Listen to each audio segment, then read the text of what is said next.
Hello, and welcome to this program. My name is Scott Walker. I am a professor at Western Illinois University, where I teach fire science and fire administration. I am also the author of the textbook, Fire Service Ethics. In this video, we are going to be discussing 10 values or virtues of a successful firefighter. This program is intended for high school students or students who are participating in an Explorer post. The purpose of the video is to offer a set of guidelines, or if you will, an introduction to the values of the fire service that make it successful and will make you successful in a future career. You will find as we go through this video that many of these values and virtues seem to have overlap. There's a reason for this. You will find that they all revolve around a central theme. And that theme is this. You are part of something as a firefighter. You are part of something that is bigger than yourself. The mission of the fire service is to save lives and protect property.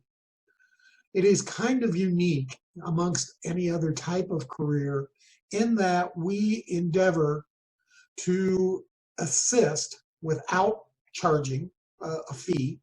We don't make profit. We exist solely to help other people.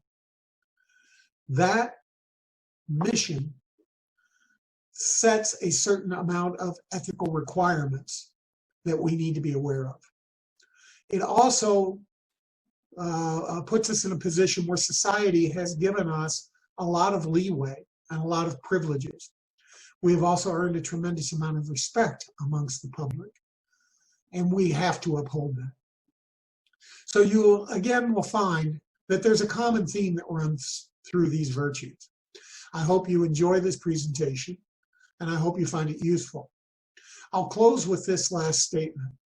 The 10 values and virtues that I list in this presentation are an amalgamation of what many others have written or discussed as far as what are the key elements of the fire service. I don't consider this to be an exclusive list.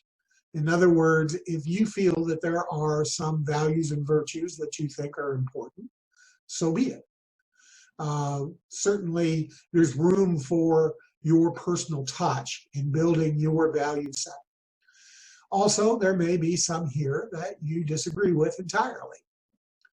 The point is not whether or not the list is absolutely perfect. The point is that you should consider what is important to the fire service and what is important to you as a future firefighter, and what your responsibilities are as a student. Again, I hope you enjoy this presentation. Thank you. This is a list of 10 virtues or values that I believe are important to be a successful firefighter. As was said earlier, there may be some items missing on this list that you think are important, or there may be some items on this list that you feel are unimportant. What is important is that you think about the values and virtues necessary to be a good firefighter. And that begins by understanding the job itself. We exist to help those who need our help. We are a benevolent organization. Because of the nature of our work, we are given a tremendous amount of leeway. We can enter people's property without their permission. We lay hands on people when providing EMS. We make life and death decisions. We also make decisions about people's property. With those privileges comes great responsibility. And to do our job successfully, we must have public trust. The values that we will be discussing in this video have a common thread running through them, and that is that they all serve to create an attitude towards the profession that is based on, first, that we are part of something more important than ourselves. And second, that we owe something to the public who we serve. We have that commitment because we voluntarily became firefighters and took up that cause.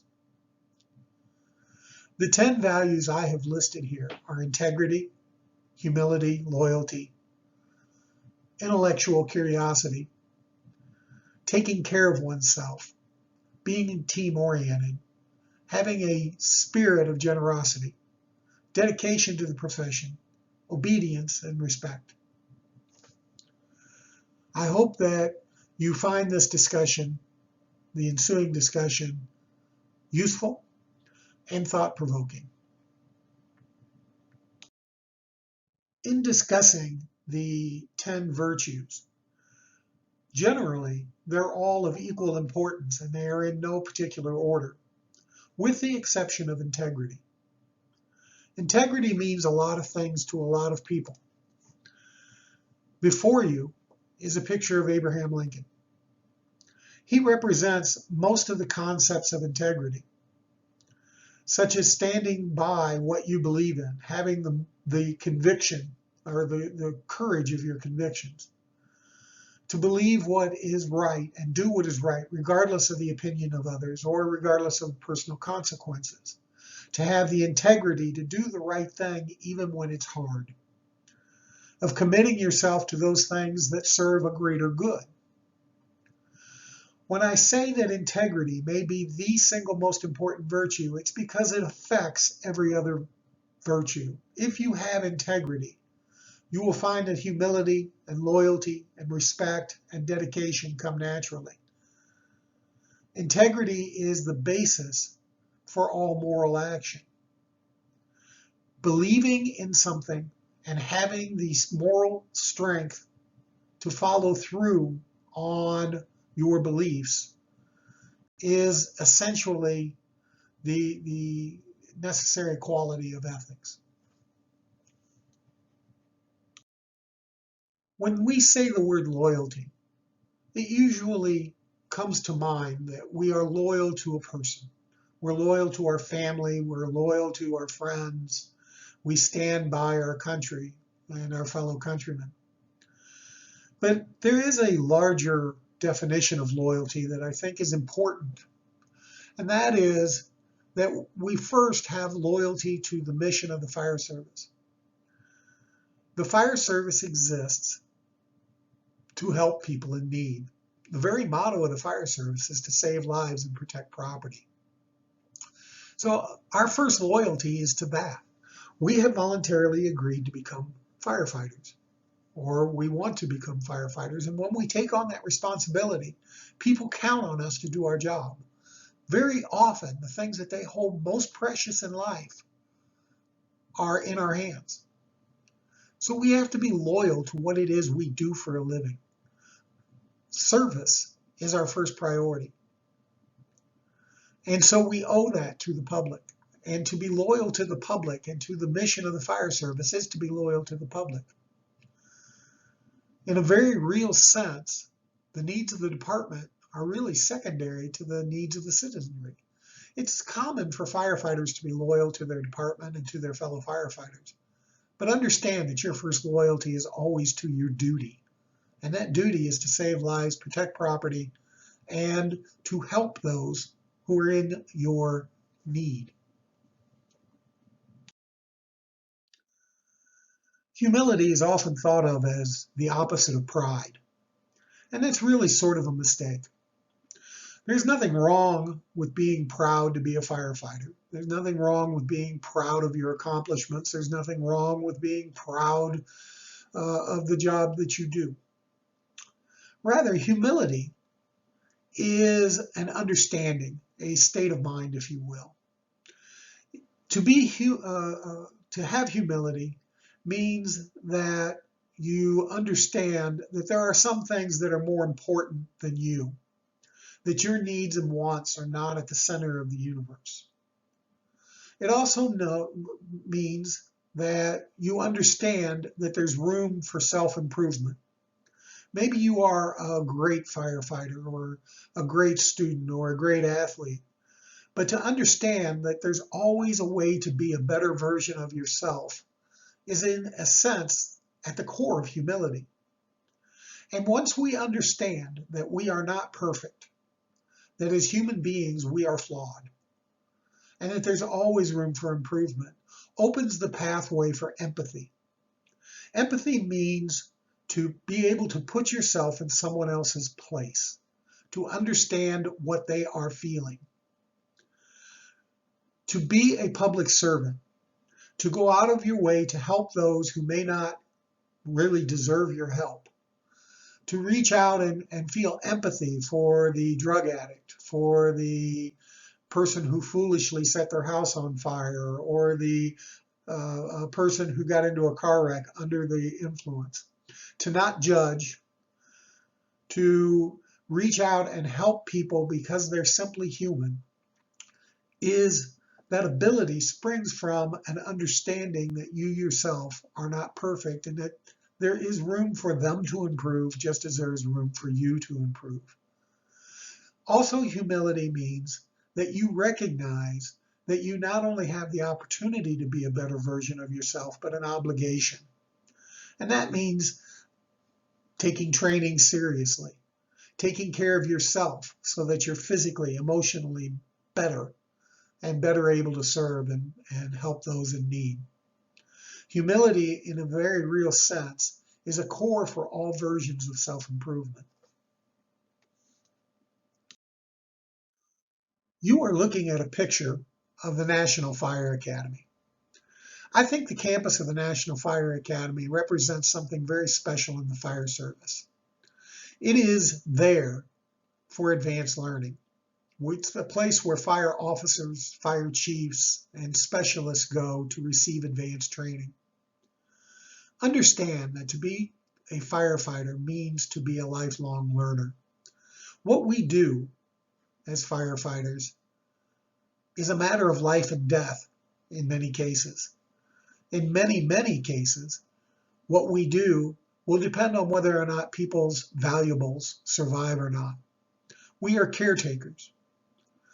By being caretakers, we have a responsibility to be the best that we can be. It's important that we embrace tradition as firefighters.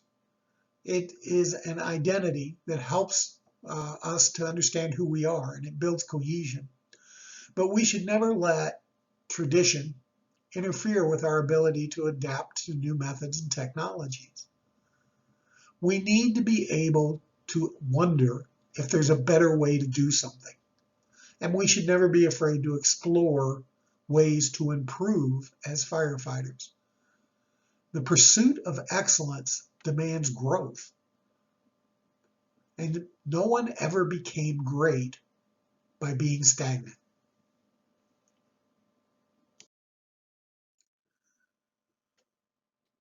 When we talk about respect, we usually are thinking in terms of respect for other people. And certainly that's important. One of the core principles of ethics is respect for the humanity of others.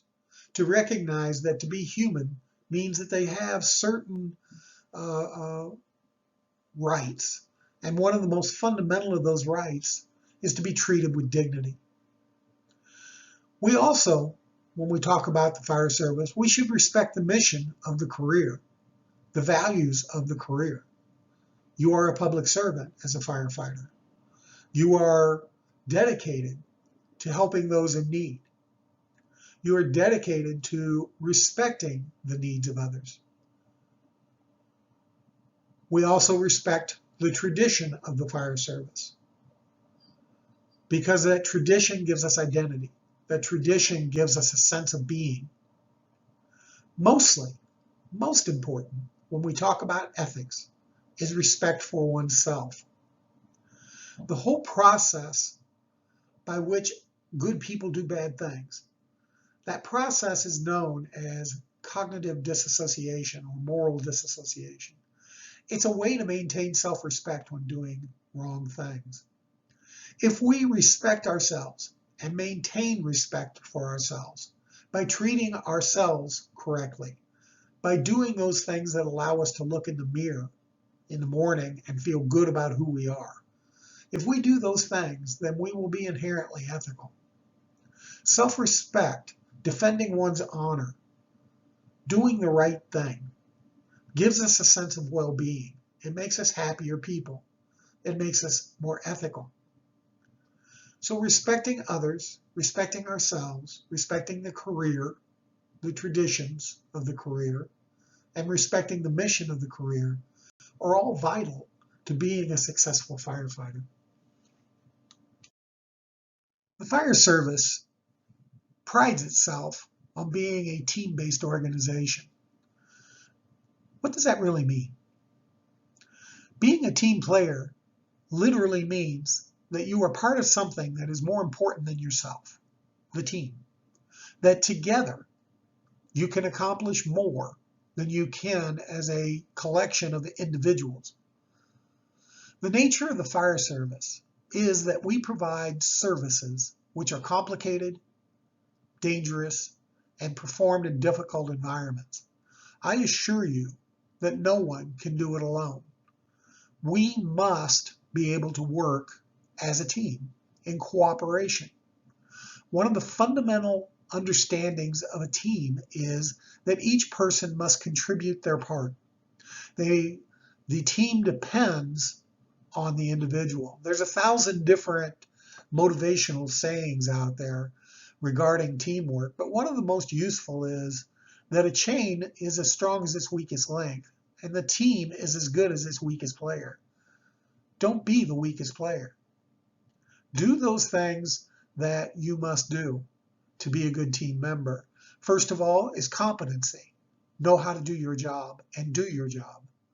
Second, surrender your own personal goals to the betterment of the team. A true team player is the one who understands that their excellence is directly and intimately tied with the team's success. Once you understand that your needs are second to the team and the team's mission, then you are well on your way to being a team player. As I have said repeatedly within this particular exercise, the fire service exists to help others in need. To be selfish, then, is contrary to the very reason the fire service exists, which is to help others. Generosity in spirit does not mean donating to charity. It means giving and being open to other human beings and giving people the benefit of the doubt. It means that when someone does something, that you withhold judgment until you understand all the facts. It means giving empathy. When someone makes a mistake, put yourself in their place. Try to understand why they do what they do. What do they need? How can you help? It means approaching problems with an attitude of giving. How can I help you? It means forgiving petty grievances. It means giving help when help is needed. It means sharing knowledge. Being generous of spirit is an attitude whereby we look to contribute to the greater good of those around us, to be a positive force in others' lives. Being generous of spirit makes you a better team member. It also makes you a better service provider. It makes you a better paramedic. It makes you a better leader. It makes you a better fire officer. It makes you a better manager.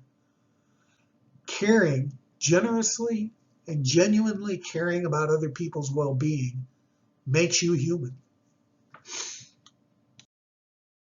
When people talk about values and virtues in the fire service, dedication is certainly always towards the top of the list. And when we say dedication, they usually mean paying attention in training, doing all the work that needs to be done. And certainly those are important. Dedication means pushing yourself to be the very best you can be. We don't exercise because we have to. We exercise and work out because our bodies need to perform and we want to be at top physical capabilities. Being dedicated means learning, paying attention and training because we need to know how to do things better, to strive to be our best selves. Dedication also means paying attention to the small details. Something as unglorious as doing inventory on apparatus, or cleaning equipment, or for that matter, scrubbing toilets. It means giving your best to even the boring jobs. There is no small work. There are only small people. What we do usually means that people's lives and property hang in the balance. Good enough is not good enough. We must strive to be our very best, and that is only accomplished by a commitment to excellence. And at the end of the day, that's what dedication is about, a commitment to excellence. Every day, every minute of every day. Obedience can rankle some people. As an adult, we often feel that obedience is almost beneath us. But obedience means more than just following orders. Obedience means sacrificing your will to the greater good of the organization or the team. For instance, freelancing on a fire ground. That is an act of disobedience. Understanding that you have a place on the team and that you have functions that must be done, and complying with those expectations is obedience. Listening to officers' instructions, being a positive force in the fire services work is obedience. It's obedience to the mission. Doing what you're supposed to do even when no one is watching is a form of dedication, but it's also a form of obedience. We commit ourselves, again, to something that is more important than our own needs and wants. And when we do that, we are vowing obedience to a concept, to a mission, to a set of values.